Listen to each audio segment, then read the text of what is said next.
doesn't even think I said something serious. They must have just took that one serious comment and put it on. So anyway, so what I do is I literally just pile the kale on, and you just rip it up. You don't have to use a knife or anything like that. And this is not very appropriate, but I'm going to say it anyway. This is my crack spice. I put this stuff on everything. It's the crushed peppercorn and garlic. If you've never tried it, you should. It is delicious. It is a little bit high in salt. Not high in salt, but it does have salt in it. So if you are watching your salt, we do have other options that are salt-free. This one I like to use on roasted vegetables, on red meats, and of course my kale. I am a healthy eater, but come on, we need a little bit of something on kale, right? So all I do is I put a little bit of the seasoning on, 4 minutes in your microwave, and you have kale chips.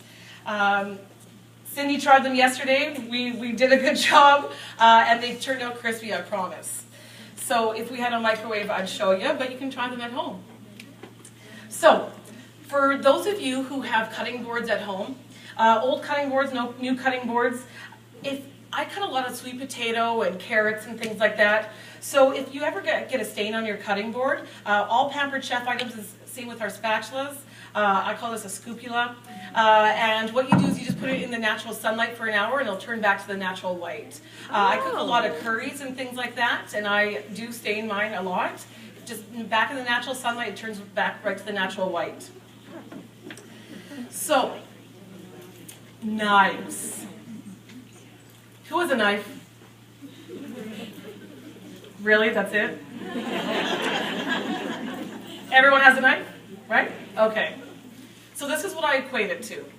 So knives, I think, is the #1 tool in the kitchen. I think everyone should have a chef quality knife in their kitchen. Who has a chef quality knife in their kitchen? You have Pampered Chef knives, right? And that's the difference.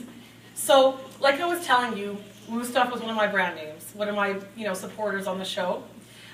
We were able to take things home and get free samples and things like that. So, like I said, my knives broke on the show. What do you think I did with my knives? I sold them on eBay. Okay, German knives, German steel is the best steel in the world. Guess where Pampered Chef steel's made? Germany.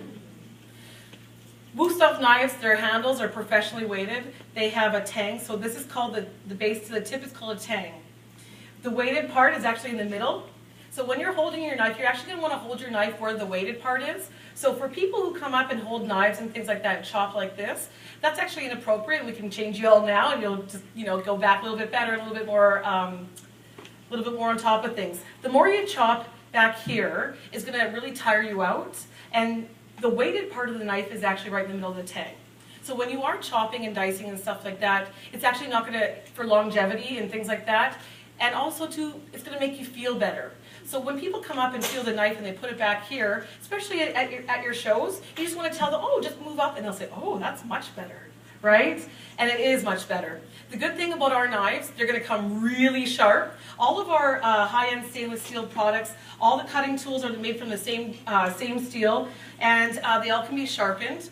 Let it be the manual food processor. I do get this wrong all the time. I do call this my ice cream maker, and I will go over that in a second. So I apologize if I get it wrong, but I will. Yeah, trust me. Yeah, I had about 50 people yesterday say, oh, that you just made me gain 10 pounds, yeah. So with the knives, the difference between our knives and most is the quality, is the weightedness.